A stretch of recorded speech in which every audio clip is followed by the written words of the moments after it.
Welcome back to another episode of Uncut and Unfiltered. Today we are going to be diving into some beautiful Irish whiskies.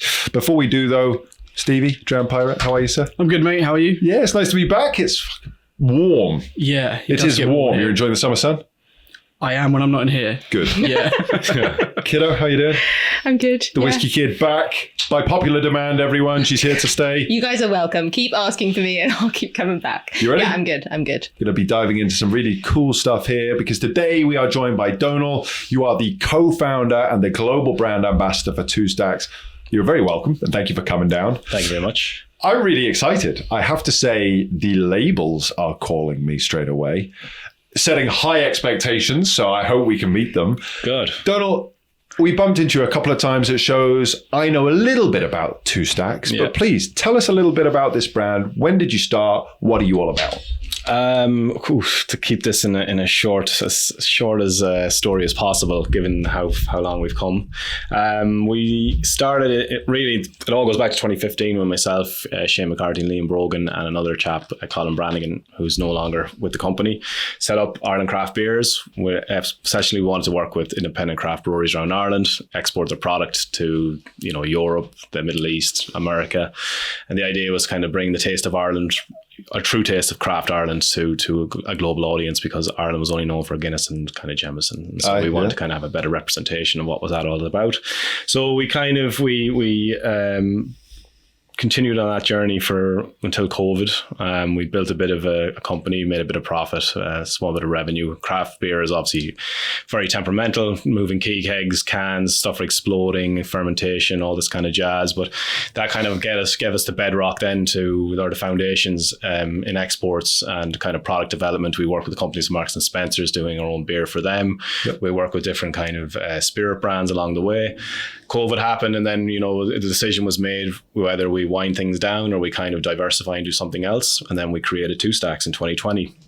And the idea is to be an independent bonder, blender and a bottler out of Ireland. It's not really an industry that is well known in Scotland. Scotland obviously has some of the major powerhouses like Johnny Walker being an independent, not independent anymore, but as a kind of a bottler, I guess, sources liquid from elsewhere and blends it and creates their own product. We wanted to bring the same to Ireland, right? Obviously in a smaller scale, and this wasn't kind of seen as an industry yet, and we kind of want to revive that. So we set out doing that just thing by sourcing our first 1,000 litres from Great Northern Distillery, and then it's been kind of a trajectory ever since then. So given the time Ireland was only coming into like being, seeing the expansion of distilleries across the island from really 3 or 4 to now over 50.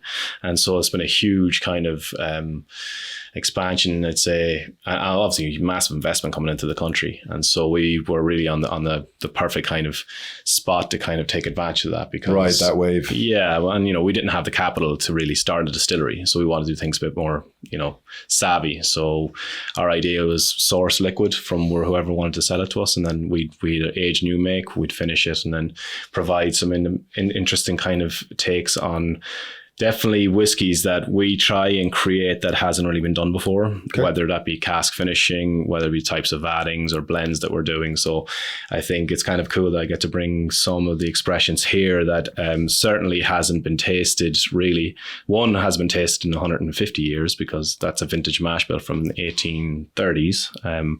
So that's kind of cool. That's very cool. Okay. The Fruit Drop series, which is a new creation of ours, which is kind of hoping to bridge the gap between the kind of flavored spirit drinker and the kind of mixing highball kind of spritzer style kind of refreshment style of drink. We wanted to kind of open up that into like a younger demographic. So we're trying to kind of explore flavor profiles in whiskey that hadn't been explored before. And that's the range that's really drawing me in. Yeah. And it's sweet. Dude, it reminds me of the vintage Fruit Drops. That's literally what I'm thinking looking at that. It is actually the old school, those Fruit Drops.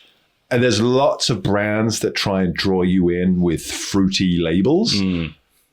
That's the only one that's actually. Do you think it's because the word fruit drops is on it? Fruit drops, yes, but also the color tone, the color palette. The apple is very reminiscent of apple drops. maybe as well because I love peach and apricot stuff, the apricot one. And then blackberry just seems like a perfect, like the obvious way to round that trio out, right, guys? I don't know. Yeah, definitely. It's a beautiful looking Some setup. old school fruitellas. One question, I know, right? One question I've got for you there, Donald, straight off the bat. Just Irish whiskey. Just Irish whiskey. I did. That's what I thought. I just wanted to double check because For now. Yeah, and this is the thing. The beautiful thing about being an independent bottler is you're not tied to that. So, do you think at some point there is the potential, or is it really a focus of kind of heritage for you guys? I think it's both. I mean, when we started off first, we always kept the options open to do whatever we wanted. I know we wanted to, obviously.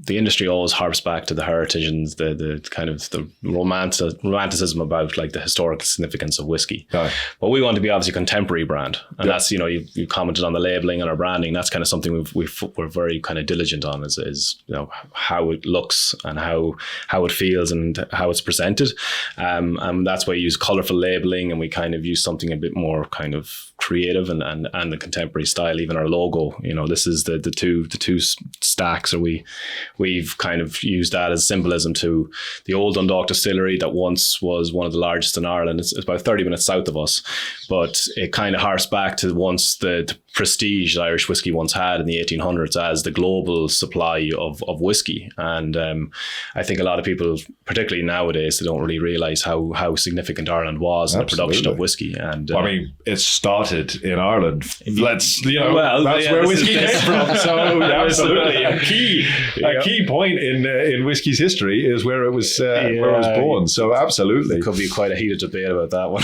Listen, there's no debate here. We know it to be true. So no stress, no fuss. All right, cool. Let's get something in the glass. You're making me thirsty. I want to hear more, but I definitely want to try. Where are we starting today? We'll start with an easy one. This is our single grain double barrel. Okay. And I will. Here, we can pass it around. Yeah, I can do it around this side. Sure. There you go. The single grain or double barrel. This is kind of our entry level style of whiskey that we first crafted about a couple of years ago. It really was to compete with that kind of house pour for a lot of industry. But grain whiskey is obviously kind of an unsung hero of kind of the whiskey world in terms of its use in a lot of blending, and it's kind of seen as more of an inferior style of spirit, I think, in the circles of whiskey, which we want to kind of disprove because it's used. It can have a lot of. There's a beauty to its simplicity in a lot of ways. Right, absolutely. And grain whiskey in Ireland, particularly when you taste a lot of Cooley grain whiskey, it's absolutely amazing. And so there's definitely something you can work with there. And so we used bourbon and Oloroso this is from Great Northern Distillery. One thing about us is we're very transparent about where we source our liquid. We always put that on the bottle. We'll never tell people. We'll always disclose where we find it. So this is from the Great Northern Distillery. It's not too far. It's in Dundalk again, not too far from where we are based in Newry. Mm-hmm. And so grain whiskey being soft and kind of has that coconutty kind of note to it. It's very delicate and easygoing. It's kind of a nice refreshing style of whiskey, very palatable. It's not meant to kind of supercharge your kind of expectations of something greater. It's quite an easy and enjoyable style of whiskey, that one. So I thought it was an easy one to start with. And so barrier of entry for this it's around £25 for a bottle. So it's cut down to 43%. I think everyone should enjoy a grain whiskey. I think everyone should need to get to know a good grain whiskey. It's very underappreciated, isn't it, at the moment? At least it was for a while, but it was because it was just a kind of a filler, really. An ingredient. Yeah. Well, it's really interesting what you said. I just want to go back a minute there because I've lent you that book, which I'm interested to know if you've been reading any of the truths. Not yet. I was about to start testing them. So for you, kid, because obviously you're a little bit newer to all of this, what's really interesting, obviously, as Donal sort of alluded to, Scotch is now considered largely to be kind of the pillar of whiskey, and as you say, arguments about where it started. Yeah, people can get weird about it because it's categorically in Ireland. Yeah, moved over to Ireland, moved over to the mainland. But as Donal says, back in the 1800s, you'd have had casks of Scotch shipped over to Dublin, specifically Dublin, not always Dublin, Ireland in general, but Dublin more often than not. Right. To have a teaspoon of Irish whiskey or Dublin whiskey, preferably, poured in the cask. Oh, really? So again, the cask shipped back to Scotland the same day, and all of that rigmarole would be worth it because with that teaspoon of Dublin whiskey in, they'd sell it as Dublin whiskey or Irish whiskey, and it would sell for 2, 3, 5 times the price of Scotch. Why wouldn't they just? So really, really interesting. And then talking about But I love what you just said, bringing grain back. It was actually the original, what I call the Irish forefathers, Jameson, Powers, and was it Roe? Roe and Co, thank you, who always skip my mind, which is embarrassing, who were fighting against grain whiskey. And funnily enough, the whiskey barons, because the whiskey barons were bringing grain whiskey in as this alternative. And the Irish whiskey distillers were saying, this is a category of its own. It should not be called whiskey. And it is interesting because you're right. This is mellow and this is wonderful and it's approachable. And it's definitely a whiskey.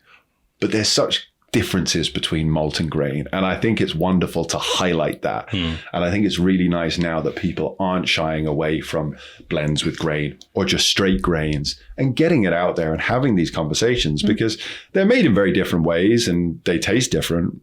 But there is, a time for all of these. And I have to say, in the hot summer sun, this goes down very easily, It's not one that you're going to sit and write tasting notes on for days, but it's very mellow. It's very quaffable. I like it. I like it. It's simple. It's meant to be a simple whiskey. And you said Oloroso and? Bourbon. Okay, so second fill. Both first fill.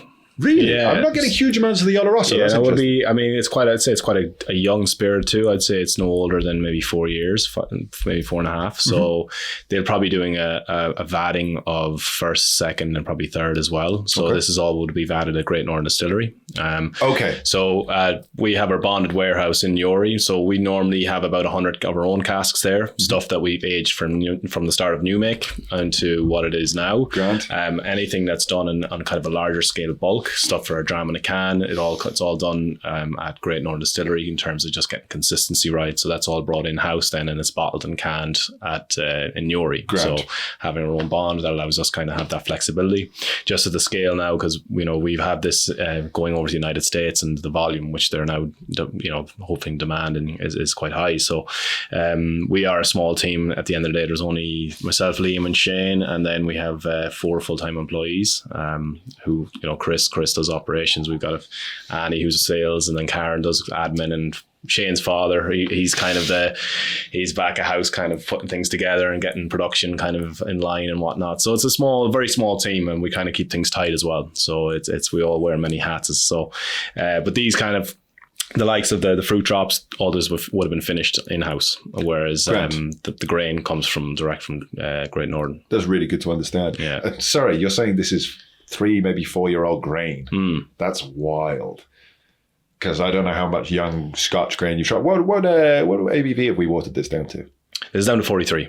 Okay. Yeah. But nice at 43. Yeah. It's I wouldn't say 43, I'd say like 46, 48. Yeah, 48. That's where I was at. Yeah. So that's I knew it had been watered down because it's quaffable at 4 years old, right? It's got the edges taken off of it, but it still sits in the glass. But it hasn't lost its like it's the character, the whole integrity of the dram is still there very much. You said coconuts. Yeah, it's got that Bounty Bar-esque to it. Yeah, like for me, it's like coconut oil. I get more of an oily. I don't like coconut, so I'm not getting coconut at all. What do you get? I don't know. I just know that I actually really like it, and I think for me to be able to say, oh, do you know what, I could actually just sip on that by itself is quite a big thing, because I'm not really, you guys know me, I'm not really at that point yet. I'd kind of be looking to make it into a cocktail. I don't really know what I'm getting. I'm just getting sweetness. And it's really smooth, really smooth and easy. You're just sitting, you're relaxing. Descriptive words, but we'll take it. No. You know what? Smooth and easy. Describing for all the people. Well, it definitely has. Who know any of these other words, okay? I'm not getting anything that you guys are tasting. I'm just getting sweetness, loveliness. It's nice. It is. It's sweet and it's juicy on the forefront. It's actually slightly drying at the back end, and I get this almost like straw character note on the back end a little bit, which is kind of interesting.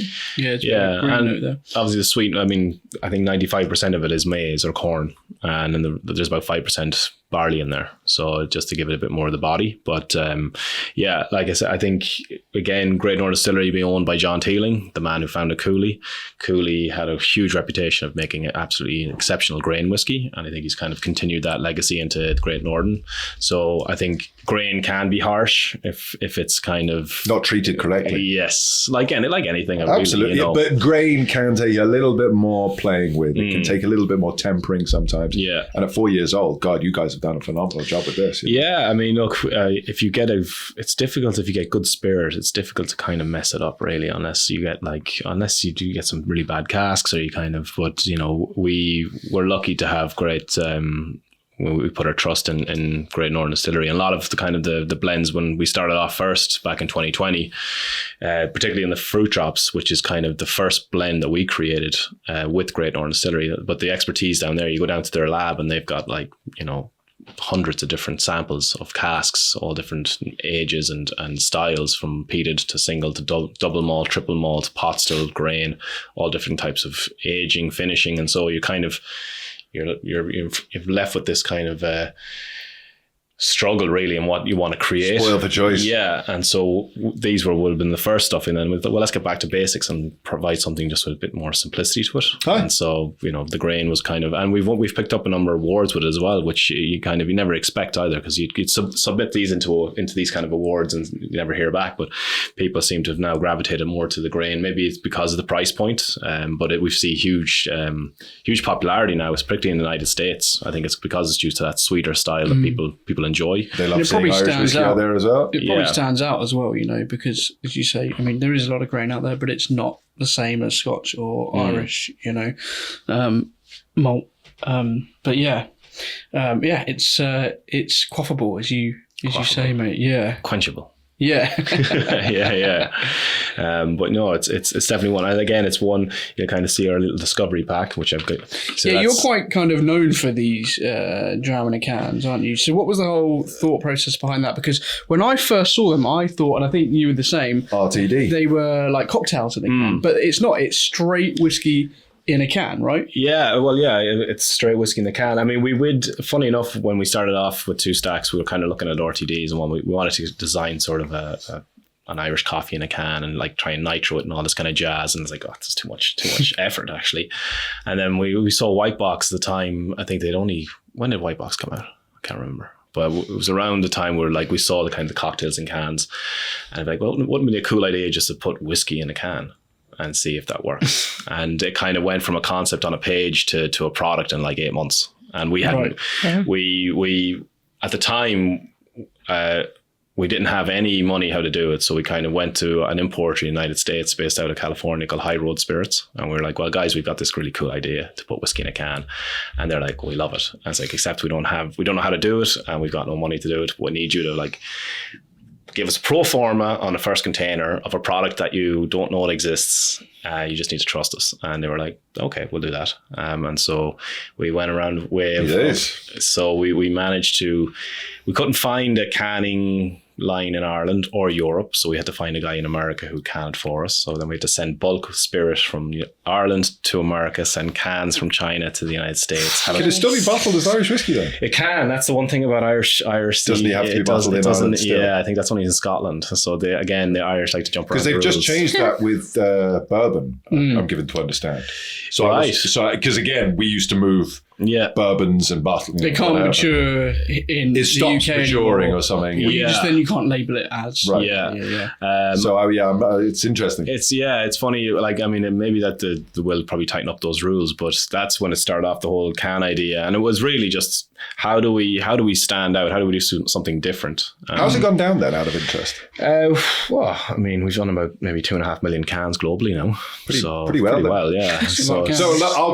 I don't like the cans purely because I thought it was an RTD. Yeah. And I was waiting for the RTD. And I don't know. I really like the cans. But it's really interesting that they've taken off so well. Yeah. And fair play, this is the thing. It's quite I mean, obviously the whiskey's good in them, but it is a novelty, right? You don't see whiskey in a can. And do people drink it out of the can? Some people do. We see people who are ski. Because that just feels wrong to me. That's what feels very wrong. You gotta try it before you knock it. Okay, you're not wrong. I think it makes it a lot more approachable.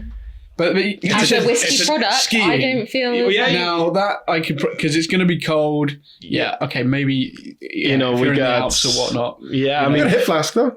Huh? You got a hip flask. Yeah. That's a resealable can. All right.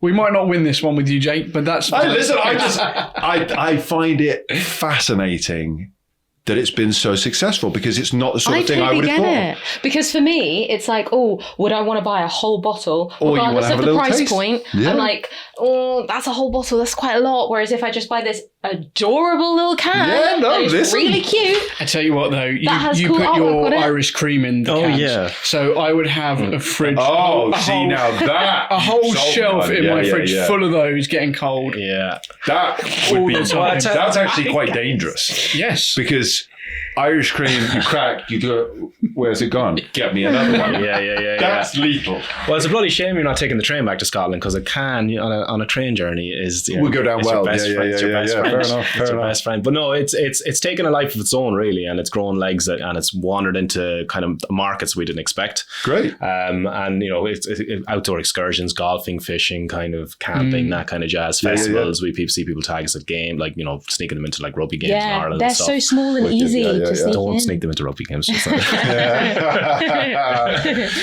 but yeah, it's again like, and it's cool that I get to kind of maybe explore why I brought the Polaris can with me, just because you know when we release limited edition release bottlings, and they're like maybe 90 or £100 a bottle, and we put it in a can for 15 quid, people are like, well, I don't want to commit to the bottle, but I'll buy the can, and you can still keep them a part of the whole experience, and so people, you know, and then you're able to kind of generate that bit of a buzz where there's more people trying the product. And so it kind of it's lend itself into that kind of space as well, where people are a bit more thoughtful on how they're spending their cash. And you know, whiskey is a bit of a luxury product nowadays. So yeah, definitely. I think from an accessibility point of view, it's great.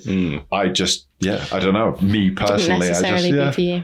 I don't know. I can I'm see so myself particular though. I'm buying it. just so particular about that. I think traditionalists like yourself, you know, they'll stick up my ass completely. It's my issue, and that's the thing. I'm young and we were free, talking about it at the unlike whiskey you. show. We were is talking old? about it at the whiskey show, and I was saying these just aren't for me. And everywhere we were seeing people walking around with them, going, "This is fucking cool." Yeah. So I was going, "In fact, they're onto something." Yeah. But it's just Just it's not for interesting. you. Just But the cream liqueur.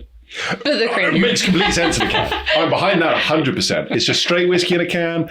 I genuinely, it was Hayek that showed it to me at the whiskey show. Yeah. And I went, oh, brilliant, an RTD. And I went to go glug. And he went, no, it's just whiskey. And I went, oh, that's annoying. So I was just ready for something else. Do you know what I mean? Yeah, and one of our three main kind of pillars of what we try to do is innovation in the whiskey space. And funny enough, Powers were the first company to bottle baby Guinness or baby Powers, and you know, the first company to do miniatures. Right. And so it's cool to kind of go, well, we're the first to start canning. Yeah, hey, listen. And maybe change the kind of landscape in the miniature market. So it's innovation is definitely one we try and push a lot, and then creativity and the transparency, obviously being an independent kind of company, we want to showcase that as well. So you have to build that trust. But I think for us, funny enough, it's the fastest and biggest selling product for us now is the cans in can format, which is There you go. Shows what I know. Stick with it, mate. Yeah. I mean, but it's really, but that's the single grain we've kind of gone through with. I hope your palates are all warmed up for. Well, now this is warming up in my hand. Yeah, Nice. the room is actually warming up a little bit too much for You're getting me. a bit hot over there. I'm boiling. You are sweating. I'm We flushed. can probably crack this a little bit more, Jake. Or I probably just with. put it on. You want me to do it? We'll just put the air conditioner on? I That'll don't probably mind. be a bit too loud. If we just get some something fresh air has in to there. happen because I'm literally like. Well, I can also open the door. But yeah, now this is warming up. There's loads coming out. Yeah. You know, now I mean, it's what do you getting find? like creamy. It's like getting like a Like vanilla fruit biscuit. yogurt almost for me at the moment. Okay, that's interesting. with the coconut and things like that. It's super juicy on the front end for me still. Yeah, and I mean, I like around £25 a bottle. It's I mean, these days, yeah. Yeah, I mean, like you said, it's great. That It's door is shut. Open it. a great component for mixing or whatever you want to do with it. See? You know, it's but yeah, I think it's a nice one to start the evening, even though It's very well balanced. Thank you. Yeah. Do you want to try this one? Very well balanced. Huh? I feel like you're really excited I actually for really these. want to try that one. Do you want to try the apple one? Yeah. Oh, we allowed to move on to the apple one, Absolutely. I'm Please. excited. This is probably Charlie, yeah, the And one that's calling we me will last. accompany this with some chocolate. You brought some chocolate, We man. Now brought go on, some talk to people at home through this, because you've actually got really wonderfully branded chocolate here. Yes, well, this is from Neri Noggs. Shout out to Neri Noggs. Dot. She runs this beautiful bean to bar chocolatier in. It's kind of just at the foothills of the Mourne Mountains. So if you're familiar with Cologne Distillery, a kind of a somewhat of a sister brand that was started by Liam and Shane and Brendan Carty, not far from there. And when we released Fruit Drops, we wanted to kind of provide a bit more of an experience. So that's, if you want to, so this is their 60% dark chocolate with apple and honeycomb in it. So let's see how you get on. Apples, mate. Oh, just a bit, man. Yeah, it's like sour apples. Are you getting that? Thank you. Yes. Hit of I feel like it's sour gonna apple. immediately Yes, melt in my yes, hand. Yeah, It's so so it's warm. probably very It doesn't warm. smell as much like apple drops as I was expecting. no, it to. it's Thank you, pretty heavy. It's more sour. No, apple drops to me aren't super sour. Apple drops are that sweetness to them. The front end of that on the nose is well, it's sour. fruit drops anyway, but yeah, And apple and apricot, is it? No. No, this Honeycomb. one's apricot. Honeycomb. Oh, sorry. This is I melting threw my very chocolate. quickly. So My before head's this in melts chocolate. in our fingers, Yes. chocolate and then whiskey, or whiskey and chocolate, or do does you it know not what? matter? You Try try to do both at the same time. whiskey then chocolate. Whiskey, chocolate, whiskey, chocolate. And then we whiskey, can talk a little bit about whiskey. this. Pass out. Bed. Go home. Yeah, no. Something like that. Anyway, I don't know. Cheers, guys. You're one a day. Invert sugar. Slanger. Interesting.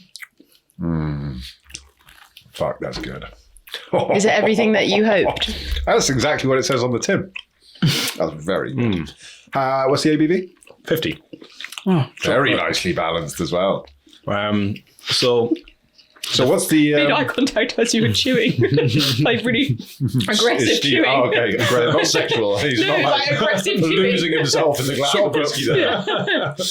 well, that chocolate's good. it's And the good whiskey's chocolate, right? I mean, there's not many bean to bar like where they cook their own beans there and roll it and do the whole process in Yeah, house. that's dedication. That Yeah, and it's a nice little pairing. I think just provides a bit more of an experience. But the Fruit Drops, we wanted to bring this out a couple of years ago. Actually, this whole concept kind of elevate the highball experience, because we did a lot of these fruit brandy cask finishes. Our first one way back in 2020 was an apricot brandy. And our blend, it's a blend of whiskies of grain, pot still, double distilled malt and peated malt. And we'll kind of show the breakdown. We show the breakdown on the back of the bottle of the components that goes into it. And that was the first blend that we created at Two Stacks. And it was at the time, it was quite a maverick approach to blending Irish whiskey, because, you know, Irish whiskey hadn't really had that kind of... You normally get pot still blend with a bit of grain or malt with a bit of grain and so forth. And to kind of delve into something a bit more of complexity, you know, you're using multiple casks, virgin oak, bourbon and Oloroso, 4 styles of distillate.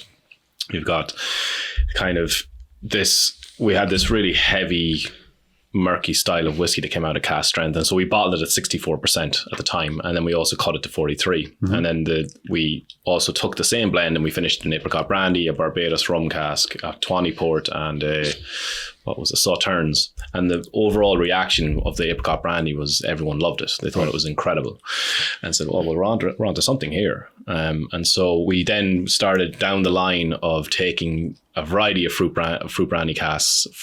We did cherry, we did apple, blackberry, we did pineapple, we did raspberry, which recently we were at awards, the World Whiskey Awards. We beat Middleton to best blended whiskey raspberry finish cask in Ireland with that. And it was because this blend is so robust. It's got this kind of an amazing ability to absorb that kind of intense fruit flavor and then kind of balance it between that and kind of the spice that's within in the blend. And so we coined then the Fruit Drops to we cut it to 50% ABV. Instead of doing single cask, we started vatting cask and doing sort of a Solera system. So we started using older finished to younger and then kind of building that into the kind of inventory. And so these are the first 3 releases we've done. And the idea is to kind of bridge that gap, like I was saying, trying to get people interested in doing highballs or styles of spritzer drinks, refreshments, something a bit more exciting that kind of you can grab more of attention. It's like, well, you don't have to drink whiskey this way. You can try and enjoy it another way. And that's really the whole concept behind the fruit drop series. And so apple, if you like your apple drops and you like that kind of, that beautiful sweetness that comes with it, it's delicate, but also, it has the sweetness, it has the spice. I think I need this one as a spritzer. I think it's a little bit too for me. Okay. See, just why ruin a good thing? But totally, the beautiful thing about this, I'm joking. But my preference is like, this is perfect as it is. But it's great to design something that is approachable both in look and in sort of experience. And having that option of, obviously, all three of these would be great in a highball. It's not, I don't like highballs personally. It's not where I go normally. But like, if I was thinking, it would work. That's obviously what you're going to do, right? Yeah. It's like high-end squash labels. Do you know what I mean? It's like, of course I'm going to mix that with a bit of water and hydrate myself. Like Adult squash. do you know what I mean? It makes you be like, I don't know. I get that. This is great though. The nose has that sourness. It's got quite a nice creamy texture on the forefront. What do you think about the chocolate with it? Crisp at the back end. Yeah, the chocolate's nice. I'm not sure how much the chocolate is developing the flavour of the whiskey. Oh, because it's interesting. I had a little bit of chocolate, and then once I tasted the whiskey after, I was like, oh, that actually settles it a little bit. It's not as intense anymore for me. Okay. Yeah, I guess that. You've got that kind of like dry cacao. Like it's quite... Yeah, taming it. Would you say that was 60, 70% cacao? 60%. High. So it's high. Yeah. But you hit the nail on the head. Juiciness cutting through that. Yeah, when you see it, and we've tried to keep the price point to, I think they're on sale for like 37 quid or 38 quid. For a whole bottle? Yeah, for a whole bottle. I just find that mad. That's good, man. That's really good. Yeah, and that was purposely trying to get people. It's like, well, yeah, you're committed to buying the bottle, but that doesn't mean you'd have to drink it neat. You can also not feel. Oh yeah. Stretch it out, and get bartenders behind it and say, well, what can you do? Yeah. So the idea I just is, find the price point mad. Like, it's just so. I would make an apple so crumble, naughty apple crumble martini sort of style drink with that. Oh, exactly I thought you meant an actual dessert. No. I do that. He's lost in the chocolate. I do that. Make a real apple crumble. No. You can texture it. You put some crumb on top of the cocktail, so it's got that texture to it. Jay's gone full on here. That's I've tried a cocktail Chef and I'm Vardy, thinking it would be better with that in it. Because they just put like a basic. Whatever you say. Yeah. Gee whiz. You know your way around the kitchen. I pretend to anyway. Yeah, Yeah, takes out every single In practice, I just utensil. ask people to make me stuff, but no. Yeah, and then lingers. Well, maybe we should compare then to the Yes. apricot, which is always, I think, from the whiskey show you guys that attended, this is kind of more of the crowd favourite, I think. But yes, that's on camera as well. Oh, that's right. Yes. Yeah. Again, like being where apricot started the whole lineage, it's always going to be, I think it's a favourite of mine, between that and the raspberry, actually, which I don't have with me, but it's I can imagine raspberry, like, I don't know, would raspberry be too... You're welcome to more chocolate. It's here if you want. Is this for this one? Yes. I definitely could have a little try. Yeah, I will try. Sorry, are they all at the same ABV? Or are They're all the same ABV. They're all 50. They're all these 50, ones. and they all do come in can form as well. Okay. But I did not have any cans to spare, so if you want to. So this is with apricot and ginger. Okay. That's interesting. Yes. I feel like you'll like that. And these are new, fairly new products, right? Yeah, we launched them the end of February, around the beginning of March. And they're going down well, I hear. They're going down well, yeah. We pretty much sold out the first batch in over the weekend, and then we bottled a new batch, which now we've ample supply. But because like these casks, we get them in from California, so from the Gallo Winery, which are like a major, massive wine producing company, they make us a big array of kind of brandy liqueurs and fruit brandy. So we bring in, they normally would vat them, blend them in bourbon casks, and then we take those casks back, and then we'd finish our whiskies in them. Again, in Scotland, they don't allow this type of kind of innovation in the whiskey space, which They don't allow feckin' anything. but it is fun, and it makes it, Fuck, that's good chocolate. Yeah, it is. That ginger is I don't even like wild. ginger, and I like it. That's all about. Stevie's aggressively drinking the chocolate. Do you mind? Just let me have my moment with my chocolate. How are we getting That on? chocolate is good. Neary Nogs, yeah, you got. I mean, to hit them up, they make some amazing stuff. Just The whiskey's delicious as well. I can't put my Again. finger on it though. It's not apricot to me. I'm not getting the apricot. This That is was what I had. apple through and through. It was Georgia on the said this tin. This is what I had at the show, and I was sort of. I think there was a guy nearby that was like, "Oh, maybe you're getting more like peach type." I was like, "No." That's an obvious next door neighbour. Oh well, I don't know. Maybe he was trying to show off his. No, but you know what I mean? If you're thinking apricot, peach, nectarine, like all of these things will be in your head already. Surely, no. I wasn't getting apricot when I tried it there, but I am getting it a little bit more now. Maybe it's because It is more of a plummy, growing. peachy for me. On smell, yes. There's on taste, I hints don't. of peach on smell. Yeah, That's like but I'm biting not right getting it on into a- taste. A But juicy it's passing. peach. It's passing peach. It's like Passing peach. passing peach. Yeah, I don't know. It's like it's there and then it's not on the nose.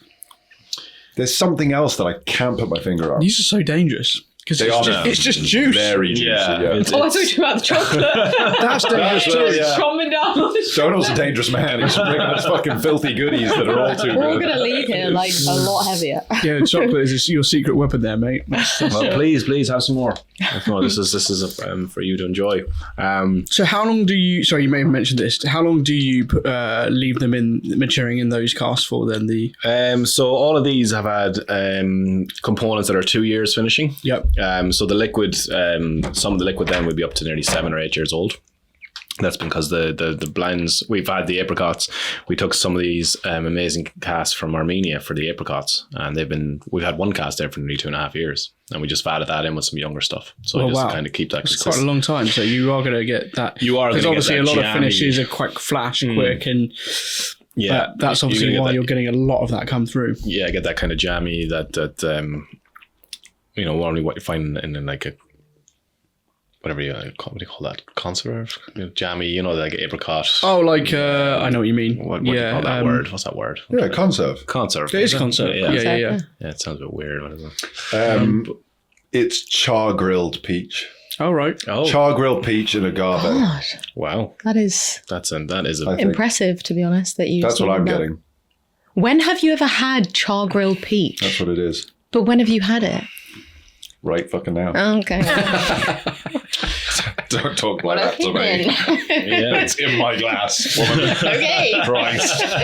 Yeah, char grilled peach. And is it agave or something like that? It's got that dusting of kind of the confectionery sweetness to it too, and it's not that Absolutely, big, it's not- but the first one really hit that on the head for me. This one isn't as much old school sweet shop. There's little hints of that, definitely, but both of them are super juicy on the front end. Super, super juicy. Like hit the nail of fruit drops. Like it's that fruitiness, definitely. And I think people are actually a bit more amazed at the fact that it actually tastes like we're trying to get the taste that people will see on the bottle, or the kind of normally where a lot of brands, they will put. This is what, and I know you guys put out good stuff. I've, had your stuff for a long time now, but you do see promises, right, made on the label. You know what it is as well. And, and then you taste it and you're like, oh, Yes. I get small hints. That's literally But what I was this- worried about. When we said you've set their expectations high, I was thinking this is going to go really well, or I'm going to be ripping Donal a new hole and he's going to hate me and he's going to wish he never came here. And the first one hit it on the head. This one's interesting. It's jelly babies as well. Oh, nice. Jelly babies. Nice. 100%.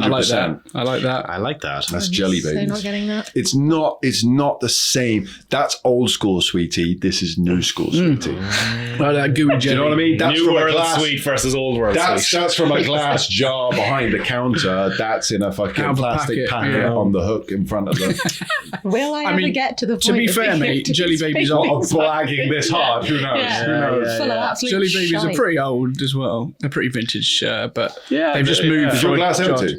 No, I've got a little bit. It's that empty glasses and Oh, definitely. You've got Yeah. that kind of like that kind of that sugary. And you never would have it's thought that that powder sugar, Powder sugar. gelatiny, but fruitiness with it. It's weird. That's Yeah. wonderful. Thank you. You Yeah. wouldn't think, if you picked up that glass in the morning, you'd be like, well, what was in that glass? Yeah, Yeah. Straight You're up. like, what were you guys drinking last night? But yeah, you do get promised, and you do get disappointed a lot. However, you've completely Those labels are like inviting people Oh. to just Yeah. love you or hate you. Yeah. You know?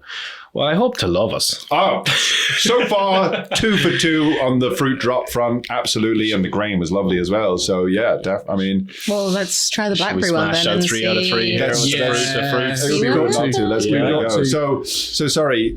What age are these then? And again, doesn't matter. Just get a rough gauge of what you're doing here. Are they all consistent ages across the fruit drop range? They would be in regards to the original blend, and as I think, because look, we've been sitting on some of the stuff that's been in 2 years in cask to kind of house as it becomes more popular, the ability to have stuff that's for finishing for 2 years it's more difficult to do, because you're sitting on something that's you could sell straight away. You could sell after 6 or a year in cask, but we try and do a full 4 seasons with the finishing and lease, so you get that kind of. Get the summer, you get the winter.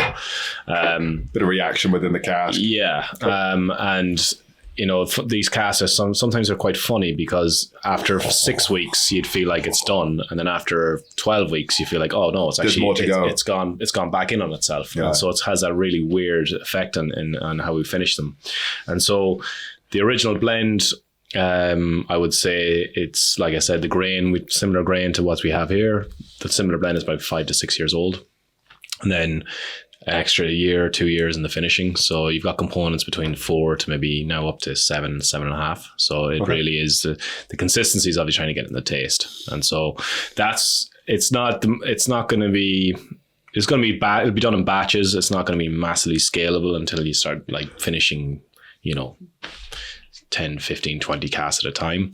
At the moment, we've got about maybe 8 casks of each. And then we've done some ad hoc stuff, like we've got couple of pineapple going on. There's some raspberry pineapple, or raspberry. We're actually doing a raspberry coconut rum finished whiskey, which we're trying to do something with. So we kind of, we play around with kind of flavor profiles. We did a kind of pina colada style finished whiskey last year with the Facebook group. So it was That's the pineapple one that you were talking about? It was pineapple coconut rum. So we had a malt that was aged finished in pineapple brandy, and then we had a coconut rum cask, and then we vatted them. And so we tried. That mix sounds filthy. I don't like rum casks generally. I mean, I've come across, I think, 2 or 3 that I've really I'm on the enjoyed. fence with them too. I just struggle with them sometimes. Yeah. But that sounds amazing. A blend with that pineapple, Oh, yeah. What about watermelon? Ooh, I actually haven't come across any watermelon. That's an brandy. interesting I one. love I forgot about that. Yeah.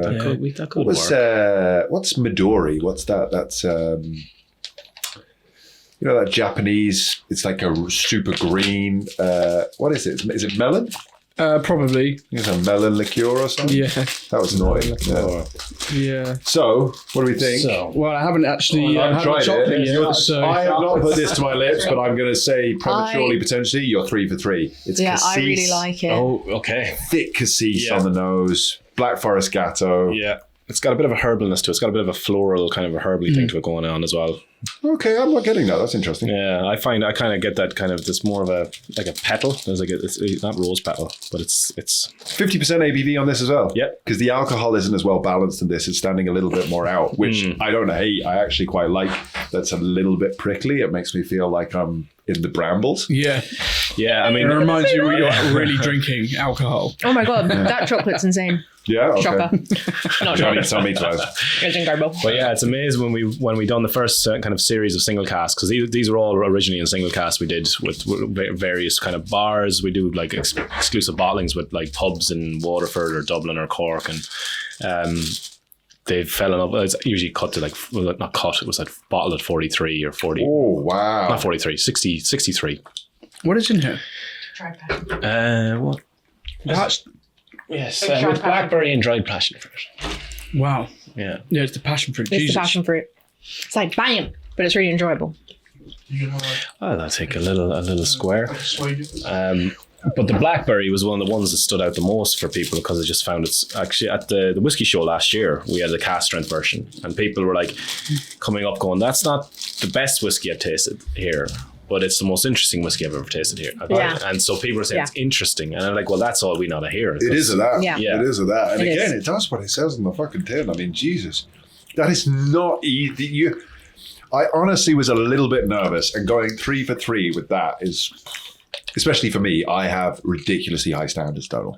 So like, as I did with the tins, I'm very happy to say when I don't like something. I don't hold back, right? I love that. And it's not from a point of view of being judgmental. As No. we highlighted, I know nothing. The tins are the most successful part of your whole brand. So, guys at home, don't be put off because I'm chatting absolute What do you shite. know? Exactly. What do I know? It's nonsense. But with these, I feel like, as I said, you could just be setting yourself up for absolute failure. And it's phenomenal that you really hit each of these on the head. And in quite unique and different ways, because as I said, the first one was old school sweetie, the middle one, new school. This one is like... What is this one? Mid? It's like desserty. It's like I say, that Black Forest Gâteau, that cassis, that thickness, but then also this kind of prickliness of the alcohol in there kind of wakes you up to the fact that you are drinking something. I'd almost venture to guess that this was cask strength if you hadn't told me, which is kind of nice to have that diversity. I should get you the cask strength version. I'd love to try it. Yeah. That would blow you. You'd be all over. Seventh heaven, eh? Yeah. It's the cask strength is far more jammy. It's got more oils. But I thought it's the same blend, same whiskey in each one, and it's funny how each one's come out at the way they have. And yes, it's just again a great showcase of cask finishing. Yeah. Because there's a tipping point. You could over sweeten this, really saturate it with sweetness, and you could really miss the mark too. But it's just, you've just got it just right. And have you got a favourite out of the three? Oh yeah, I was going to ask that. I will save it to the end. Is it too? Yeah, but I'm leading just one way, maybe. That's not easy. I think no, it's not. We should try guess which one he would like the most. Okay, all right. We'll write our answers down, put it in the spittoon. What I find really interesting as well is I'm also worried about, especially tasting dark chocolate with whiskey, because it normally completely zaps the whiskey for me. However, here it hasn't. No, you can really get into the whiskey with it. I feel like this one, I'm not sure. Sorry, you said passion fruit and blackcurrant? No. Yes, blackberry and passion. Sorry, blackberry. Sorry. Yeah. That chocolate and this whiskey was kind of the most interesting from a pairing point of view for me. It kind of developed the whiskey a little bit, added a little bit more. Really lovely chocolate all around and a nice pairing. But I think that this one was the one where it was like... You'd want to do it again. It added more to the experience of the whiskey for me. The other two was like, it was a nice addition, but I don't know if it changed the whiskey. This one, I feel, has definitely added a different dimension. Yeah. Oh, that's good to know. That's so wild, though. The nose of this is insane. Yeah, I mean, we haven't stopped with blackberry. I think is maybe coming to be a Marmite sometimes for people. So, but if you try the raspberry, it's another. Can you do a blue raspberry one? Because that's something that I like to see. If you can get that level of artificial flavour into a whiskey naturally, and then I'm all ears. And then make it into a slushy. Yeah, exactly. Yeah, Forget all these fucking. Yeah, no, we don't need long drinks unless they are slushies. Yeah, I like the way that you touched on like the finishing, because being like a bonder that we only have access to, say, Great Northern Distillery liquid that's like probably over 6 or 7 years old. Finishing has kind of been our main kind of stay since we started, because we didn't have access to anything else. And so How do you stand apart? How do you stand apart? And so it is all about the cask you use. And whereas we're kind of moving into stuff that's a bit more of kind of the future of Irish whiskey, what we want to see Irish whiskey be. Whereas this is kind of the fun stuff, the stuff you can kind of, kind of showcase and maybe bring in a younger demographic. And obviously, it's a harder challenge when the industry's, the drinking habits are changing quite. But you know what? At the end of the day, it's all about flavour. And what you sold us here today and what you're talking us through is all flavour. And it's all fucking great. So, we can have, this is 10-year-old single malt from the right region and the right blah, blah, blah. Yeah. Get the fuck. Does it taste good? Yeah. Are you really enjoying it? And is it worth the money that you're paying? Yeah. How much are these again? You'll find them at 38 quid on That's outrageous. The whiskey exchange. Actually pisses me off a little bit because I want my whiskey to be that cheap all the time, and fucking You're going to be ordering cases. not on. Genuinely, that is phenomenal value. Yeah, For 50%, Yeah, I know. I can't Irish whiskey that not only slaps but really does what it says on the tin. Yeah. I think it's mad. And it's a nice, you know what?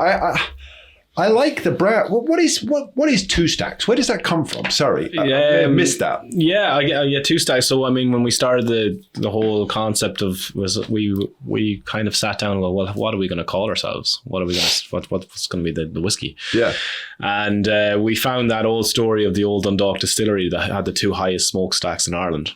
And it was kind of a local landmark in Dundalk, and they were producing like 900,000 gallons of whiskey a year. Like they were huge. They were a big operation. Their own cooperage. They had, they've since now been knocked down, and we kind of wanted to find some symbolism in Irish whiskey, a bit of homage. And so the two stacks, the past, the future, and then the North Star. That's the North Star. That's kind of a symbolism of like exploration and adventurism. Nice. And so it's like, how do we find something in the local area that we can use to kind of portray the once great power of Irish whiskey, and that we're now the new kind of the generation are trying to take things forward from the kind of the ashes of what once was. So, and two stacks, we didn't want to use an Irish name. We wanted something that was marketably global, so something that's easy to remember. And so that all plays into your kind of your thinking. We could go like say something like American or some shit like that, and a few people are like, well, how do you pronounce that? I mean, it's all about what does that mean? Yeah, what does that mean?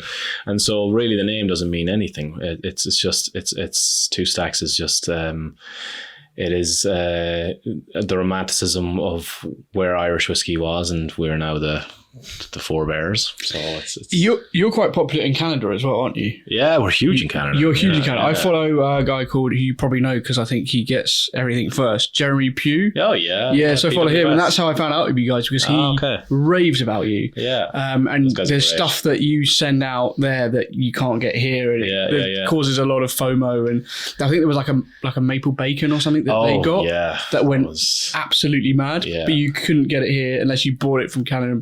Shipped in, and I think around that time I got your was it your maple stout finish? Oh yeah, you're here, which was crazy. I mean, that is completely different to what you're tasting here too. Right. It's like bottom of the barbecue, meaty, ashy. So what's so great about indie bottlers is you can dive into all these different flavors, all these different styles, all these different sort of areas of whiskey and present it all. And like we're very fortunate. Like, I mean, we came from the craft beer industry where we worked with these these guys in Ireland that were kind of trying to showcase barrel aging in beer, and we're like, well, let's adopt that and bring it into whiskey, and how can we do that? And so that's where the maple bacon thing kind of came from. Was I don't know if I tried it, but it went crazy. Right? I'll get you a sample. Yeah, it was one that it kind of like drinking maple bacon pancakes. Mad. That's sensational. Mad. It is crazy. And again, it's it's not something you'd sell truckloads of, because people will pick it up they'll drink it, and then they'll put it down and I'll go back to it for like several months. It's that style of whiskey. But when you go back to it, you're like, oh, that's fucking weird. Yeah. Cool. But look, that's what we don't try to please everybody.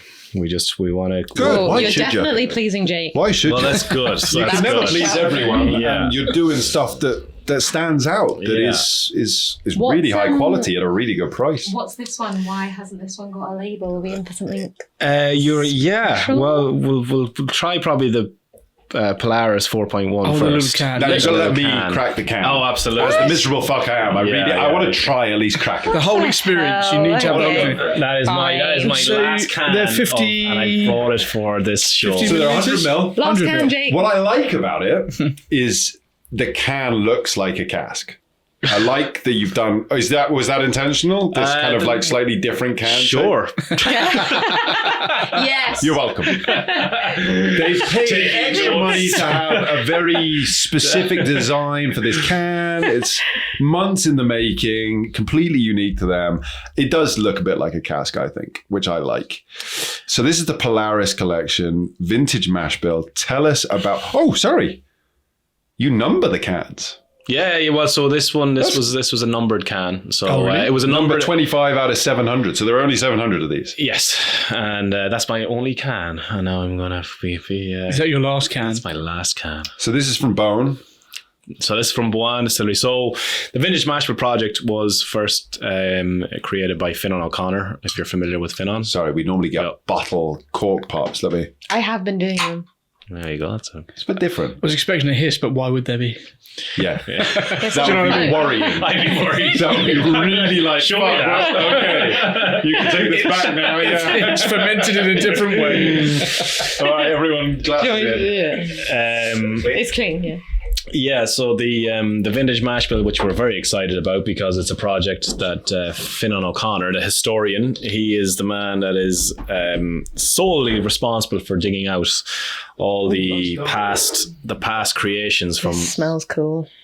Is it? So he worked with Boan Distillery in recreating lost, forgotten mash bills from all over Ireland. And so he was digging into the revenue, the Irish revenue, which are the tax authorities in Ireland. He was digging into the files of basically trying to find what mash bills were being used where, and this was all being documented. And this one in particular was one that was found a lot in the 1830s. It consists of 40%, is it 40% unmalted barley, 30% malt, and 30% oats.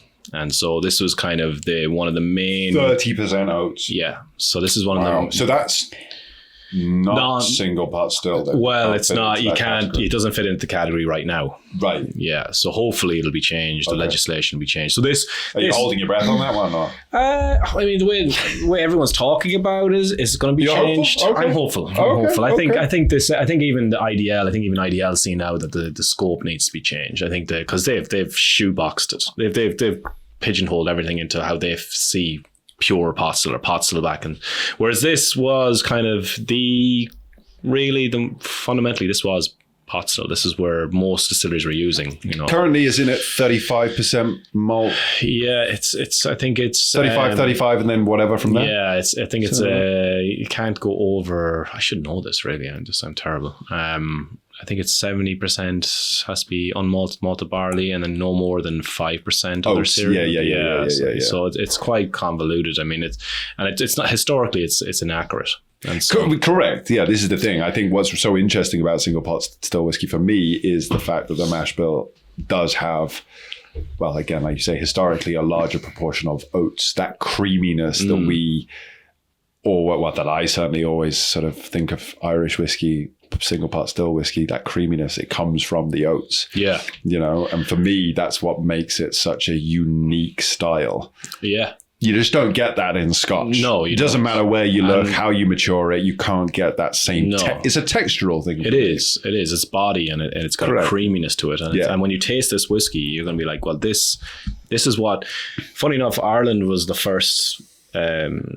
Was the first country to be using sherry casks as well. And so back in the 1820s, we were bringing in sherry casks from Spain and using them to age whiskey. And then it was adopted by Scotland. So this one is just a full Oloroso hogshead.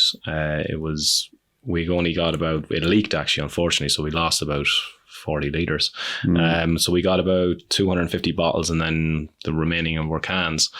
And so this vintage mash bill project, which was done by Finan O'Connor, he resurrected 10 different mash bills from across Ireland. And so he worked with Boan then to recreate them and put them in different casks. And we bought like 6 casks back when an Asia does new make in the warehouse. This is the first release under the Polaris collection. Again, the North Star, go back to the North Star, the Polaris. We choose the favourite cask of the warehouse each year, or 2 casks, depends if we want to release it.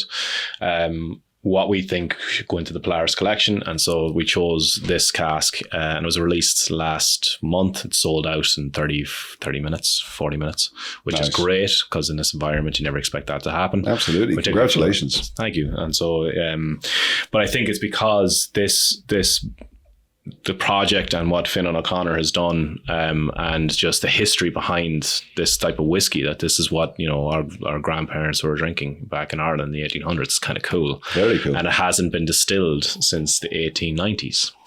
Presumably just from a point of view of not fitting into a criteria of this is single pot still or whatever. I think it was because Ireland, the decline of Irish whiskey was at that time was starting to really. So it disappeared, but then it didn't come back. This mash bill wouldn't have come back because it doesn't fit into. Is that fair? Exactly.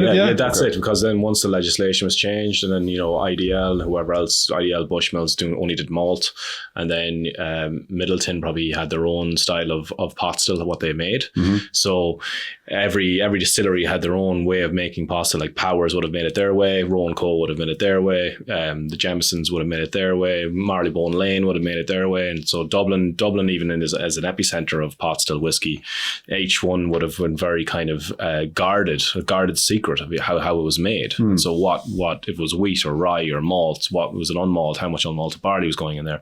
And so what Finnan O'Connor is doing, he's going through just records and records and records, and he has a PhD now in kind of the history of super geek. I love it. Super geek. If you brought him on here, you haven't been talking here for 4 or 5 hours. He's always well. Yeah, always well. But he's love that sort of stuff. So it's great then that we are now be able to taste something that hasn't been tasted in such a long time, and that's why it's so special, I think. And it's as a whiskey, it's only 4 years old, but only colour. 4 still. Only 4. It annoys me how you're doing so well with such young spirit. Fuck, it's very good. I mean, it's very I'm getting unique. I'm getting like a lot savory. of wood. It is very savoury. It's umami, 100%. It is umami, yeah. I'm struggling a little bit for notes. It's complex and for me, diverse. Could be classed very as full-bodied.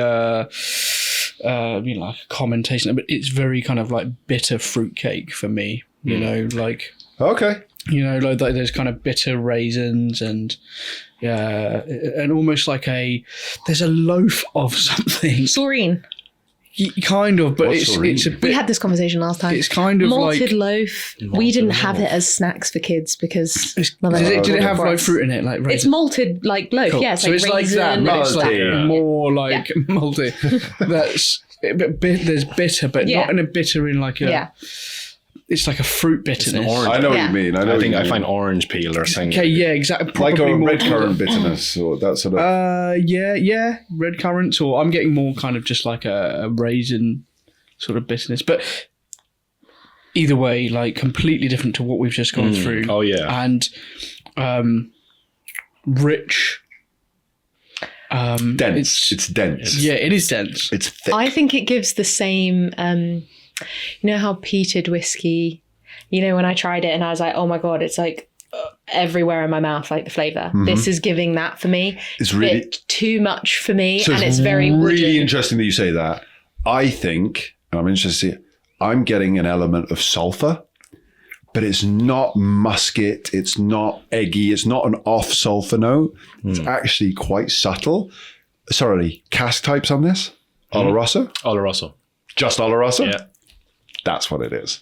I think that we're getting some sulfury notes from the Oloroso cask, which for me, exactly my style. I love that. But for you, I can understand why you mentioned it. But why you mentioned peat. Yeah. It's as soon as you said, I was literally just thinking this is kind of sulfury. It's not. I don't think it's peat that you're picking up on. But it's the same experience. Right. Of that peat when is I a drink sulfurous peat, compound. It's literally like. Yeah. And this gave the same thing. It just coats, with like. It's also like this pepperiness at the back end as well, kind of like a white pepper, or something, Yeah, it's very savoury, like you say. Yes, but it's that denseness. Yeah, it's it's a good dram. It is a good dram, and I feel like I'm not really doing it. No, I don't. Any favours because I can't put it all into words. It's very unique. Yeah, and I think that's the exciting thing about the future of Irish pot still, and I think that's why it's so important that IDL release its grip on the category itself, and like they're lobbying in terms of why they've kind of cornered it into just being a specific way of making it, whereas it was far more diverse way back when, and this is the style of whiskey that gained its popularity globally, and you can see. Well, I mean, this is only just a window into what they were making back then. I feel bad that this was your last can, and like You don't like it? It's just not for me. That's fine. Yeah, but I do like it. And I was the one who was whinging about the cans. Jake will finish that. Yeah, Don't worry. you can It's finish important that. more You than can I finish like that. it. Don't worry. Okay. And that was the interesting thing as well for me was, do the cans have a shelf life? I mean, Because for me, I feel, again, it was like the Johnny Walker thing where they released that cardboard Johnny Walker Black. And I was thinking, I don't Jesus, think I you ever would- went to read. no, I don't know if it did, but I was thinking, Jesus, you wouldn't want that sat on your shelf for too long. The whole thing will just disintegrate. Like, would that start? Well, I mean, that's- presumably, the metal That's wouldn't tin, react. dude. That's fine. well, we Is have. it? If, Long term, if though? baked beans can survive in a can for 100 And listen, years, this is the thing. It's whiskeys weird. can be It's so fine. strange that that's where my mind goes. I don't think I'd be alone in thinking that. It's Well, like, I don't know. I would mean- feel like I would need to open that. I would say, By a correct date. me. Yeah. I need to get through it. Maybe that's why you're getting through so Correct many. me, Donal Like, I don't want McLynn. this to go off. I can Should we get it actually down see now. if there is an expiry date? Yeah. Tell us. Well, one side of me says yes, and the other side no says no. But I mean, we've worked with the manufacturer for now 4 years to kind of, it's double coated inside, like, so it's a food grade coating. And so our biggest worry at the beginning was, can you put something at high proof into cans that it won't have it some doesn't sort eat of, it won't eat anything. Yeah. And we've had these tests done. I mean, I've got cans that are nearly 4.5 years old, and I've opened up the odd time, and it's still the same. Golden? It's still- That's fascinating. and so it's Yeah. still the same whiskey. And so we've kind of diligently worked with the manufacturers to make sure that, because there is obviously the odd time that there will be defects in cans and whatnot. As there will be defects with bottles, Yeah. there will be. But I'm just genuinely But proof. interested from like I think across the board. Yeah, proof I of think concept. the is whiskey still- will stay fresher in a can than it would in a bottle.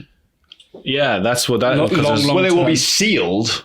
Yeah. I recognise that you Sealed. wouldn't be worried about oxidization as Yeah. much as in a bottle. Yeah. I was just thinking, like you said, of it eating away on the. Yeah, I'm just yeah, thinking, yeah. I don't know Like what a I'm metal thinking of. taste I to it don't or know how something. science works. But say you know what, what I mean? buy some cans, put them away 50 years. But dude, with how good this And then, tastes, though, you know I'm not leaving it there for that. that was the last can. Are the full bottles gone too of this? Full bottles sold out. The cans sold out. You probably, do you know what? It'll probably Might. pop up. It'll probably pop up on an auction or auction. something? But the thing about Boan, they did a huge amount of these style of whiskies. So this was mash bill number 5, I think. So there's 10 different mash bills, Right. are all worth exploring because they'll all provide a different flavor profile, and different casks were used.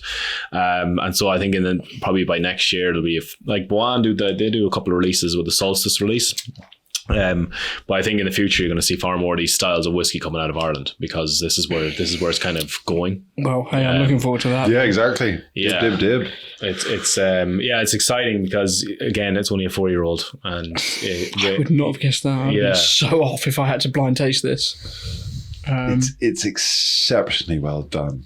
Are you? Who's the main person responsible for kind of selecting the whiskies? Is it a team effort? Is there one person who's kind of responsible? I think myself and Shane and Liam, I mean, we all kind of have our own, where we were kind of the ones who would work with the most on the casks. And then it kind of goes into a discussion of like what would work and what doesn't. The likes of this, we tried all 5 or 6 casks, and then this one kind of came out tops. We're like, well, this one is ready. Right. Or we've got stuff in a Neok cask, we've got stuff in rum casks, like you said, which for me the rum isn't. It's like the rum's not doing much, so it's kind of waiting or putting into another cask or trying to figure out what to do. So Or having it as a component with something else. exactly, yeah. And so it really is just trial and error on what we want to do with it. So it's like, it's funny to call myself a whiskey maker, but I don't feel like a whiskey maker. I just feel like I know what tastes good and I know what doesn't, so I just put it in a bottle. An enthusiast. That's what we Yeah, all are at the that's end of what the we day, all right? are. Yeah. Yeah. So it's and like the credit doesn't really go. I mean, the credit goes to Finan and Boan. They've distilled it and they made it and they recreated it. We aged it in our own warehouse, but that's the easy part. So Well, you're also picking the right time to bottle it, and Yeah, but that's the mark is of a good probably- indie. Absolutely. All praise to the distilleries. Without them, we wouldn't be here, Yeah. right? Do you know what I mean? And I love that. I think Yeah. that it's like we were talking to Georgie recently from the Heart Cut, and I find that genuine passion, that genuine want to connect with the distilleries and present their stories, their spirits, and ultimately drive not your brand, not their brand, but the whole industry forward. Yeah. That's what you're doing, you know, and I think that that's very special, and it's rare. It may be the job of every indie. Maybe everyone's trying to do it, but you know, we said recently, George, you really hit it on the head, and I think you guys are doing it phenomenal. This is yummy. Yeah. Anyway, listen, before we fucking chat too long about this one, I just spend all afternoon on this one. I'm leaving a bit of my glass. This last one, Yes. is, you said it, a bit of an exclusive for us here. This is an You exclusive. heard it here first, people. This is Talk to us. our pillars of creation. So myself and Shane are quite into our celestial kind of, we like to think about stuff that's beyond Earth. And so pillars of creation, if you're not familiar with that name, it's when the space was the Hubble Space Telescope pictured the nebulas. It had these three pillars that were in space. And Right, okay. so we created this series of whiskies where we're going to be working with only independent distilleries in Ireland. So the first release last year was a blend of Cologne, Dingle and Ecklinville. And so this is Dingle, it's a 12-year-old Dingle, a 9-year-old Ecklinville, a Mickle, if you know Mickle Distillery, based in Connemara. They make very small batch pot still whiskey, very small. Actually, no, sorry. You guys seek them out. Yeah, no, I need to tap into the Irish whiskey market. We've actually been saying for a while, we've been due a trip. Yeah. And Boan Distillery. So we've got, do you know what? I'll pull it up. Jordy, do you want to start pouring sorry, we allowed to have a Yeah, dram? absolutely. Cool. Please. That's why. And I pulled this. I had Chris from the warehouse pull this sample for us, and he is. So this is still in cask maturing, right? This is right still. now. Yeah. We're going to be bottling it. We're going to be bottling it for this month, and we hope it will be released. Have I got any? It's very subtle sulfur, but I think that's what it is that you're not like. It's just sorry, yeah. So we have so if you know Ecklinville, you know the Ecklinville brand, they have they own the Dunville's whiskey company. Right. Okay. Yeah. So they're based in Northern Ireland. We have Mickle from Galway, Boan Distillery, which we just tasted from, and then we have Dingle, which I'm sure you're familiar with. So it's around 29% of Dingle, Ecklinville, and Boan, and then the remaining is Mickle. So that's Mickle has a peated pot still. Whiskey in this. Okay. Ecklinville is a pot still as well. Bourbon, Boan pot still, Oloroso, and Dingle malt. So we have 3 pot stills and a malt that have been, and then it's been finished in a Pablo Catardo cask. Speaking my language there. I like it. So this is It's due, got quite a punch to the back of the throat. and this is 57 ABV. Yeah. It's like, is Okay, that, so this is the punchiest yet. yeah, that's the strongest out of that we've tried today, right? Yes. Yeah, that's got a much more of a punch. In a nice way, though. It's not like, oh my God. So again, That takes you on a journey. So this is again quite a complex, and we're new to the blending space of working with very distinct distillates from very distinct distilleries from Ireland. So this is the second vintage we've done. Last year was the first, and so this will be releasing at the end of the month. And you guys are one of the first to try it. Thank you very much. Hey, Is that like I'm actually coffee at the getting, end? I'm getting notes of the apple fruit drop. Is anybody else? Yeah. Red apple, I find. Like Okay. a coffee. I find red Okay. apple. Yeah. liqueur. Well, as a beginner, apple is as far as I can go. like a baked apple, I find in it. But yeah, it's again, it's tasting notes I'm still working on. I was drinking it last night, and I go, I don't know what I'm trying to try. I'm trying to figure out what I'm having here, and I find it very, very complex, very, very delicious. But you're working with a 4-year-old Mickle with a 12-year-old Dingle, and then everything in between. And so if you ever taste Dingle, it has a lot of minerality to it. Like it's quite got that sea-ness to it. Mm-hmm. And then Mickle, they use peat from Connemara to peat their some of their whiskey. So you got that component. There's only about 13% in it or less.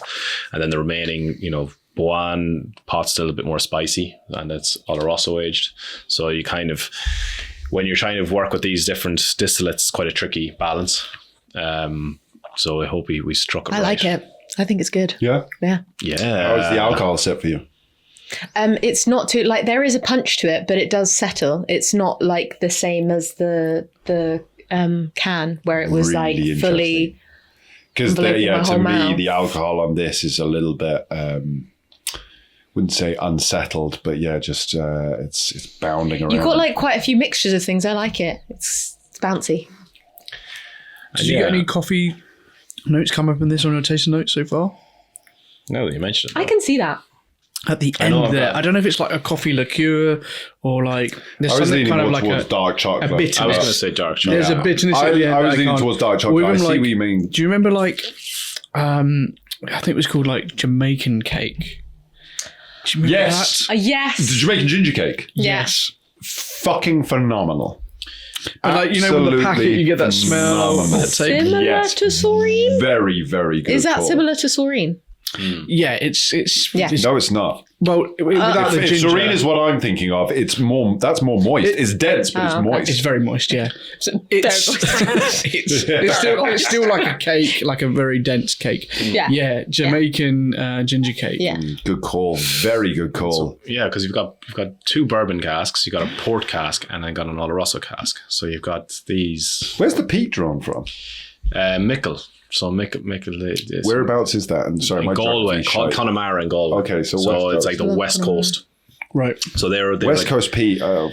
yeah, like they're if you look them up, they've kind of created their brand on making really good potching, and then they started making small batch whiskies. And then Do they sort of denote? Is it wet peat? Is it dry peat? good. You know what? That's something I couldn't even answer. No, okay. Yeah. It's very interesting. I definitely get that kind of alluvial nature to it. Alluvial, That nice. Flint rock up front, definitely. Seaside-esque. Yeah, it's very briny. You know, I wouldn't say super briny, but there's hints of it for me. There's it's hints like of that it. salty, stony. I think it's that's not the dingle. It's not I salt think- water for me. It's the sea air. Do you Okay. know what I mean? It's not Yeah. as thick on, full on. I mean, you're Not both in too the same salty. place here. No. You're just describing the same place. It's Just not different in the elements of it. water, though. You Well, know? exactly. It's not a mouthful of seawater. It's walking on the beach. It's near the sea.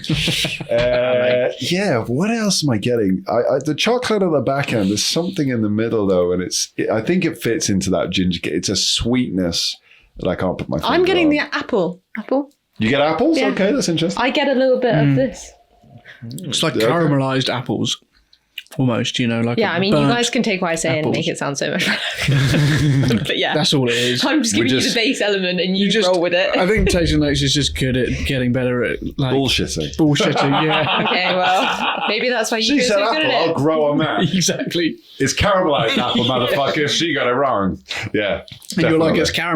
it's caramelized apple rolled in sand on the north coast Shut of up. Ireland. Yeah, because like it's funny because the Ecklandville, like they have kind of like a dusty style of kind of pot still. It's like whatever the cask are using, it kind of finds this bit of a dustiness to it. Like a grittiness. Yeah, and then the dingle is very distinct. If you ever have dingle whiskey, it's got that minerality, I've that had it kind of before, sea yeah, air. yeah. It's like you can tell straight away it's a dingle. Yeah, and yeah, and Mickle, because the peat is the smallest component, so you don't. It's I find the peat quite subdued on it. But Yeah, it's I don't really there. like peat and I'm not It's getting definitely peat. there. It's though. definitely Yeah. there, but And it's oily. Yeah, it is quite an oily dram. But this, it's going to be single Pablo Catarra cask. I think we've got about 250 bottles and 1,000 cans. Okay. And I think Jake Do might you be have getting his a, hands on some of the cans. Do you have a kind of a price, or do you not want it's to going to say? be, the bottle's going to be 115.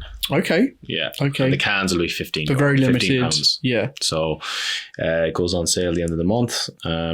So yeah. Sorry, did you say what the percentage this is sitting at? 57. 57, yeah. 57. Yeah. So Not cask strength. I think it was cut to 57. Okay. So I think it came out at around 59, maybe. Okay. I'll have to double check. Touch of water. Yeah. Touch of water. Okay. Yeah. All right, cool. Well, listen, could chat about this all day. Could chat about the whole lineup all day. I think we should probably do a bit of a roundup. sure. Let's start at the beginning. Very good place to start.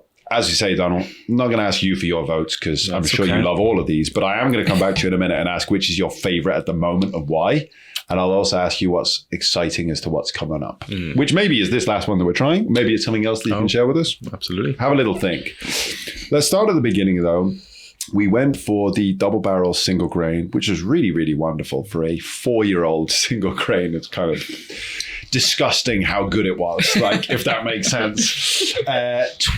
Sorry, how much did you say? 24 pounds retail. I don't get that. Oh, mate. Fuck off. It doesn't make any Jesus sense. Christ. You can't buy so a good. steak in Marks and Spencer's for that. You know what I mean? So, you know what I mean? So good. All right, Georgia, we're going to start with you. 2 stacks, single grain, £24. I'm going to give it an oosh. Oosh, give it some then. Wow. Well, that's my Give it some version of an oosh. That's Come my on. version of an oosh. Oosh from Georgia is a great place to That's start. my version of an oosh. 2 stacks, single grain, Yeah. getting the oosh. I think All it's right. amazing. Wicked. I think it's great. I would buy it. Stevie? You buy that all day long. Yeah. 24 quid. Solid buy. Yeah. And I get I'm quite sensitive to young grain because people do put it out, Unnecessarily. younger. Yeah, exactly. And hit the spot for me. Yeah, no. Banging. It deserves the spot on the shelf. Yes. Any shelf. Doesn't matter which shelf, that shelf, any sharp shelf. It is a very solid product, and I would give it a strong buy. I agree. It's not saying I'm going crazy about as a young grain, but it's fucking good. It's really good. For £24. Yeah. The pricing thing kind of pisses me off, Donald. You're too well priced. How are you doing it? How are you doing it? I'm going to talk to you about it after. The Irish taxes, mate. Yeah. We moved on to the Bootlegging, mate. Yeah, is that what it is? Yeah, Okay. yeah. I need You to should have learn left from home, you. mate. I need to learn from you. We moved on to this wonderful fruit drop series, all at 50%. And all at £38, did you say? You'll find them on the Whiskey Exchange at £38, but around 38 to 45, depending on. Let's call it £40 flat. £40 flat. Is that we happy with that? Sure. We can find it a little bit cheap, a little bit more expensive. Yeah. Depends on where you're shopping. Let's call it £40 flat. Let's start with the apple. Oh, well, I was going to potentially offer a different way to go about Okay, these go on, three. go on, go on. I was going to say the fact that I think all 3 of us would agree that all 3 of them are great, and Yes. we'd probably buy all 3 of them. Yes. So if you could Without- only buy one, which one What's are you your going to favourite buy? out of What's the your 3 favourite here? out of the 3? Okay. And I think I know what Jake's favourite is going to be. My favourite is the blackberry. Okay. What do you Okay. think my favourite is? No, we'll say Stevie's first. Were you and just then claiming that you know me? So Come on on. paper, I'm the Simon Cowell. I would have gone for the middle one, which is the Apricot. apricot. Yeah. Yeah. Is it peach as well? No, it's- Apricot Oh, so brownie. it's just apricot brownie. Yes. Yeah. However, drum roll. After trying. It's the apple. Oh. The apple just hits that note on the whole sort of like nuance of the fruit drops for me. Being a kid. Like going back to childhood. Yeah. It's amazing back in that time. it lives up to the label, as we said earlier, and for 40 quid and you can get it cheaper, they are all ooshes for the price and for what they taste like. Delicious. And in highballs, I agree, they all would work. I would drink that all day. Yeah, at I would have barbecue. all 3 of them as like Yeah. spritzers or whatever. Yeah, But it if I would was be to like- only buy one, it would be the blackberry. It's like whiskey That's my cordial, favourite. Yeah. yeah. Sounds like Stevie's route to becoming an alcoholic is well on Donald's track. Tuesday's Jake's going to be surrounded by Sorry, empty cans on sorry. a sofa, and Stevie's just There'll going to be be no that. content Okay. going out the whiskey barrel Responsible or drinking. for many months now. Okay, and it's so all Donald's For fault. Jake's favourite out of these 3, Are we guessing? I think his favourite is going to be the apple. Yeah, I think so too. It's a no-brainer. Of course it's the apple. Oh. Absolutely what it says on the tin. The apple is by far the biggest fucking oosh of the day. Phenomenal. Value? Insane. Even if it wasn't as good, I'd be like, fucking for the value alone, brilliant. But you really hit the mark, like nail on the head, exactly what it says on the tin. That is phenomenal. It transports you back in time and allows you to feel like a child when you're the adult that you are. It's just that sort of thing is magical. It's rare. It is nostalgia. It is nostalgia in a bottle. Yeah. It's so rare to come across. And I think the execution across your entire range, but with that one bottle, if I had to select one from today, with that one is phenomenal. Although, to be honest with you, the blackberry, it's not blackcurrant, it's Blackberry. blackberry, yeah. Yeah. The blackberry, very close second. and again, does everything it says on the tin. The apricot is the one that I was thinking would maybe be a favourite. Doesn't quite do the apricot thing for me, but it's very close. And it's still that fruit drops vibe. I liked the chocolate best with the apricot. With the apricot, okay, that's interesting. I forgot about the chocolate. Yeah. Oh yeah, sorry, Stevie. Let's just we need to rate the chocolates as well. I think the apricot chocolate was best. And considering I don't like ginger. I mean, as a standalone chocolate, the apricot chocolate was the best, but I still think that the blackberry chocolate together as a pairing actually developed that whole experience pick up the chocolates really on well. our website. There we go. Okay. Stevie will. Sorry. What is the website? All of them. 2stackswhiskey.com. 2stackswhiskey.com, guys. You heard Good it luck first. trying to get any. Stevie's gonna buy them. So we picked our favourites. Can we just give a buy or an oosh then? Because we're all buying all of them. You say oosh for all three? Yes, absolutely. For value, yeah. Georgia? I say oosh to this one. Yeah, just that one? But I Super like, strong buys on the other two? I like them. Okay. I would. It would probably be first, second, third. Okay. So yeah, for me, first on the apple, massive oosh, super strong buys on the apricot, and another oosh on the blackberry. Fucking delicious. So cool that you can close your eyes and think that you are about to drink something that isn't whiskey. The blackberry gives me that. The blackberry is cassis in a glass, and then you open your eyes and go, oh shit, this is whiskey. That's bizarre. Like very rare, very, very rare. Phenomenal stuff. We moved on to the tin from a time gone by, 1830s. Yeah, mash bill. Did you say? Yeah, the Polaris Collection mash bill from a common mash bill from the 1800s that was commonly used across Ireland. Wicked. Where are we at on this one for a full bottle? Price-wise, please. We retail that at 95. £95 for the bottle here. Kiddo? Sorry, are we talking about this one? Yes. I think I know where you're at on this one, but go on. Yeah, it's a no buy for me. Yeah. Sorry. Didn't suit you, did it? No, not your cup of tea. I think I'd like for you to go. We should explore a few different drams that have that similar sort of. One, try force me to like it. No, sort of vibe, just to try and pinpoint if that's what you're getting, or if you're getting something different that I'm not picking up on. Okay. I think it's the sulfur element, and I completely understand why you don't like that. Yeah, it's a hard day's work. Like, we'll sit around. Stevie? Sorry, remind me of pricing. No, 95, did you say? Yes, 95, and I think it was 10 quid a can, or 12 quid a can. Okay. So 12 quid for a can. We're getting up to like real money here, aren't we? Over 100 quid for a bottle. It's just, now I've tasted it, it's a strong buy. Mm-hmm. I would have to try it before, which is why the cans are perfect. And for 12 quid, I'd buy that, That's a super strong buy. That's an oosh in a can, right? And the bottle is a very, very strong buy. This was probably the most interesting to me today, apart from obviously the fruit drops range, because that's super unique too. But this was so well balanced, it was very savoury, and maybe it's just because we've come from all this sweetness, Right, yeah. That it's so kind of contrasting. So great to see the diversity within a range from one brand, right? Back to back that. Yeah. But yeah, so it's a very strong buy in a bowl and a massive oosh in a can. Nice. Okay. Cool. Interesting. You know what? Now that I've tried it, it's a strong buy.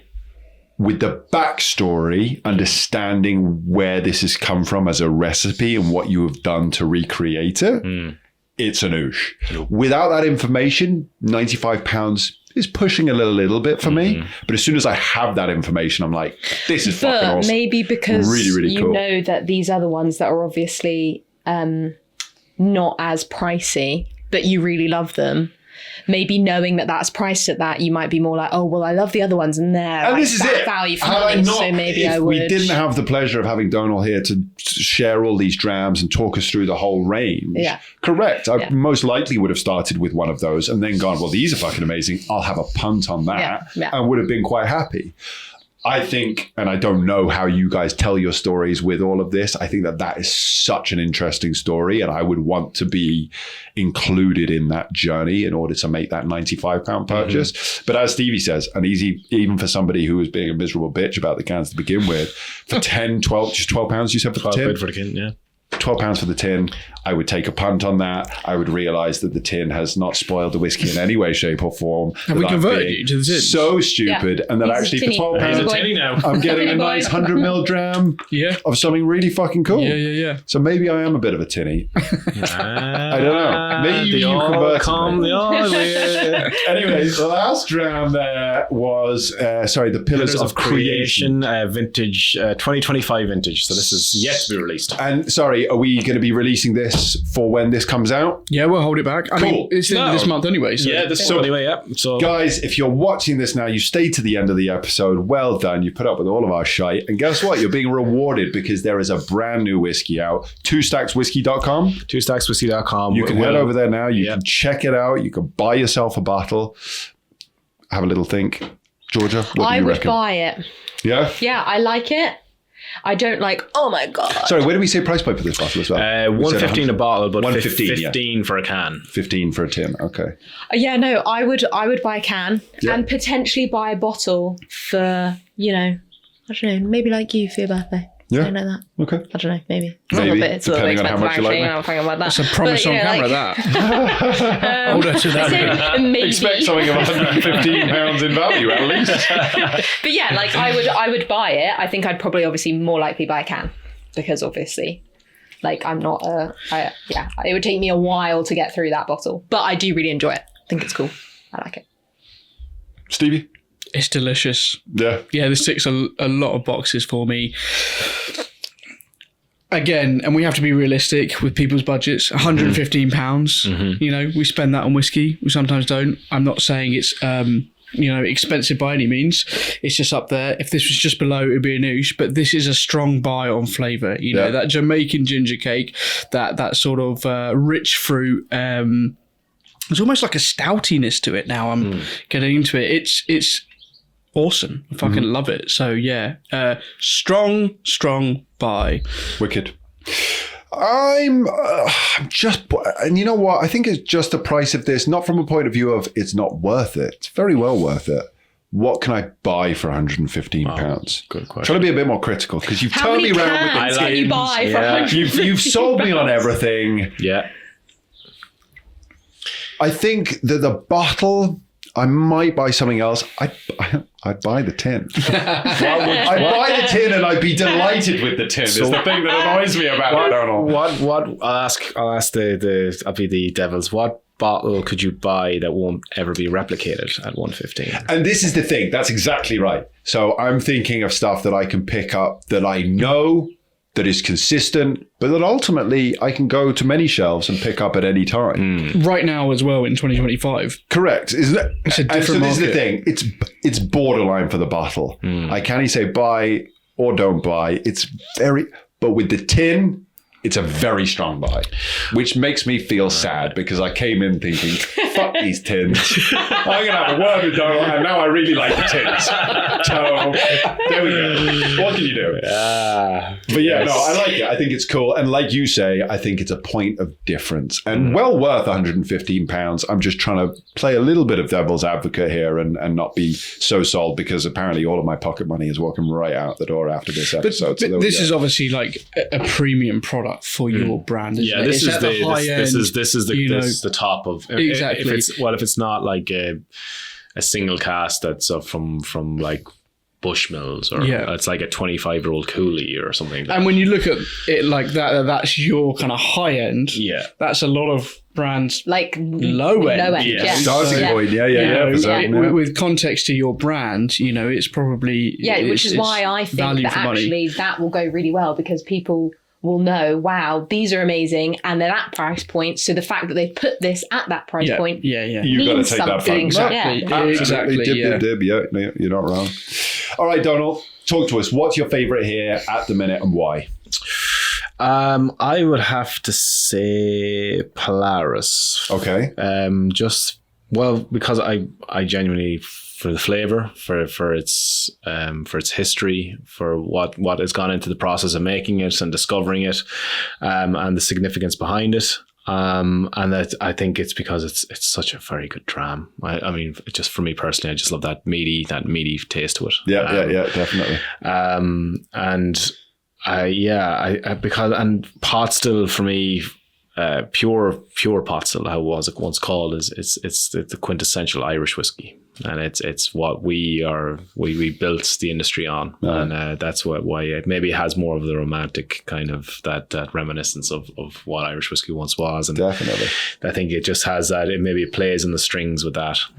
So for me, Polaris 4.1. I think maybe we might release another one this year. We'll see if we got any casks that are ready to release. Okay, but the rarity and the history behind it and the taste. That's the one for the now. Yeah. Okay, and then what are you most excited about? What's coming? What's coming? I mean, could be short term, could be down the line. The Pillars of Creation, and then down the line, what have we got coming out? Geez. I mean, we're so ahead of ourselves now.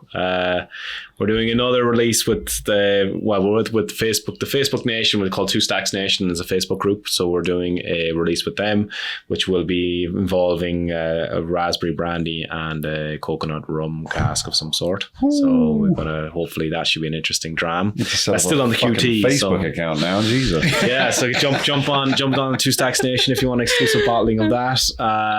But we have some really cool. We have 100% Irish rye whiskey that we might release this year. If we have it, it's about 4 years old now. So we did a 100% Irish rye with Bois Distillery way back when. That might be coming out towards the back end of this year if we can. So we'll see how that's progressing. Lots of exciting stuff. Yeah, no, we've got loads of stuff sitting in the warehouse that we need to kind of get out there. But time is our master. For sure. Well, listen, I have to say, thoroughly impressed by your brand, by your expressions. Really excited to see what you do next. You came in here saying how you wanted to open Irish whiskey up, not only catering to the enthusiasts, but to new drinkers. And my God, do you do that and so much more. I'm absolutely converted. 2 stacks all the way. Very, very excited. Thank you so much for coming in and sharing these wonderful whiskeys with us, sharing your story. Kiddo, Pirate, pretty good afternoon. Yeah. Sensational, mate. Phenomenal. Well, listen, we'll leave it there for the now. For everyone at home, thank you so much for joining us for another uncut and unfiltered episode. We will see you next time. Plancheva. Wicked. Lovely. Not too stressful. You're a tinny boy.